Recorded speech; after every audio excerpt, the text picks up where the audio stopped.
Once upon a midnight dreary, while I pondered weak and weary over many a quaint and curious volume of forgotten lore, while I nodded, nearly napping, suddenly there came a tapping, as if one gently rapping at my chamber door.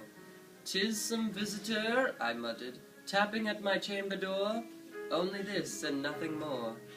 Ah, distinctly I remember, it was in the bleak December, and each separate dying ember wrought its ghosts upon the floor.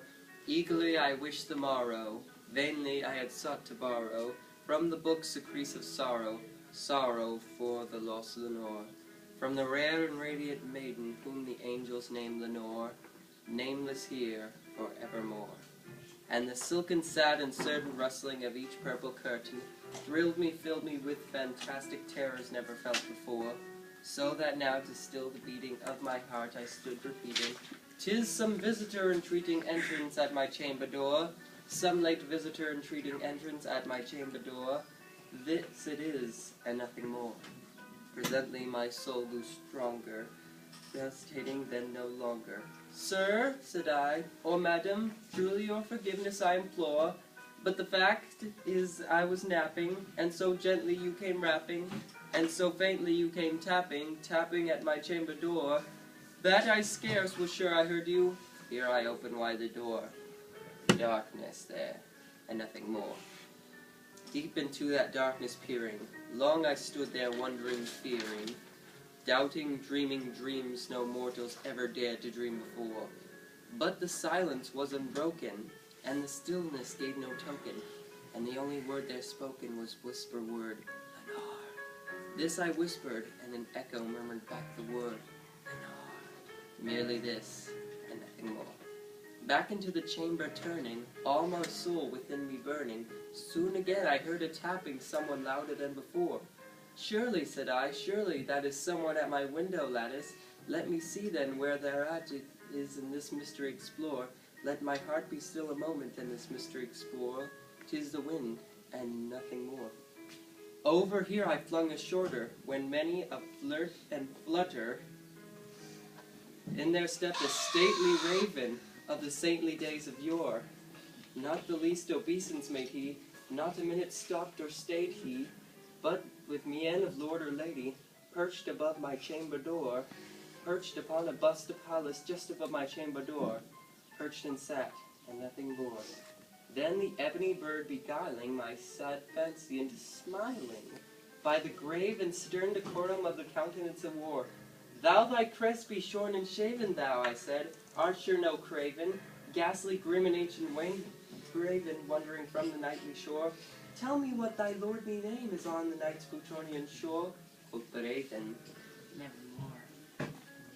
Much I marveled this ungainly fowl to hear disclosure so plainly, though its answer little meaning, little relevancy bore. For we cannot help agreeing that no living human being ever yet was blessed with seeing bird above his chamber door, bird or beast upon the sculptured bust above his chamber door, which its name is nevermore. But the raven, sitting lonely on that placid bust, spoke only that one word, as if its soul, that one word he did outpour. Nothing farther than he uttered, not a feather than he fluttered, till I scarcely more than muttered, "Other friends have flown before, on the morrow he will leave me, as my hopes have flown before." Then the bird said, "Nevermore," startled at the stillness broken by reply so aptly spoken. "Doubtless," said I, "what it utters is its only stock in store, caught from some unhappy master, whom a merciful disaster followed fast and followed faster, till a song's one burden bore, till the dirges of his hope that melancholy burden bore, of never, nevermore." But the raven, still beguiling all my sad soul into smiling, straight I wheeled a cushioned seat in front of bird and bust and door, then upon the velvet sinking I betook myself to thinking, fancy unto fancy, thinking with this ominous bird of yore, what this grim, ungainly, ghastly, gaunt, and ominous bird of yore meant in croaking nevermore. This I sat engaged in guessing, but no syllable expressing, to the bow whose fiery eyes now burned at my bosom's core. This and more I sat divining, with my head at ease reclining, On the cushion's velvet lining with the lamplight gloated o'er, but whose velvet violet lining with the lamplight gloated o'er, she shall press, nevermore. Then methought the air grew denser, perfume from an unseen censer, swung by seraphim whose footfalls tinkled on the tufted floor. Wretch, I cried, thy God had lent thee, by these angels he has sent thee. Respite, respite and nepenthe from thy memories of the north. Quaff, oh quaff this kind nepenthe, and forgot this lost Lenore, quoth the raven. Nevermore. Prophet, said I, thing of evil, prophet still of bird or devil, whether tempter sent or whether tempest tossed thee here ashore, desolate yet all undaunted, on this desert land enchanted, on this home by horror haunted, tell me truly, I implore, is there balm in Gilead?